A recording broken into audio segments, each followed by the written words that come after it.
अस्सलाम वालेकुम स्टूडेंट्स, आज हम ब्यूटी ऑफ नेचर में कैटरपिलर की जो पोएम है इसको रीड करेंगे और इसके कुछ इम्पॉर्टेंट वर्ड्स जो हैं उनके मीनिंग्स को देखेंगे।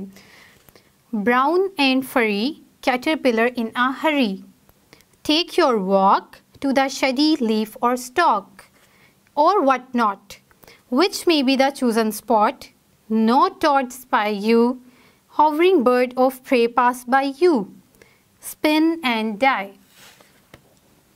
So this was the poem. अब हम देखेंगे कि इसके important words कौन से हैं जिनके meanings हमें पता होने चाहिए. So first word is furry. Furry का क्या मतलब होता है? Something that is covered with fur.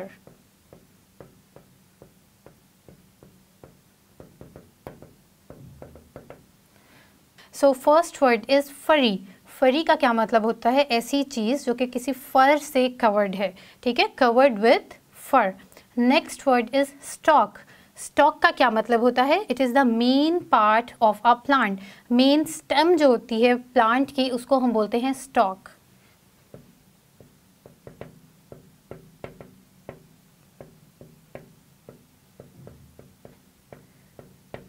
किसी भी प्लांट में एक स्टेम के ऊपर दूसरी स्टेम्स होती हैं और उनके ऊपर फ्लावर्स और लीव्स होते हैं, तो वो जो मेन स्टेम जिसके ऊपर बाकी स्टेम्स और लीव्स होते हैं उसको हम बोलते हैं stock.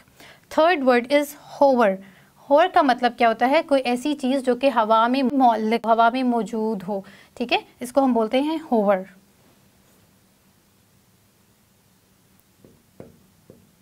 To stay in the air, जो कि हवा में रुकी हुई है.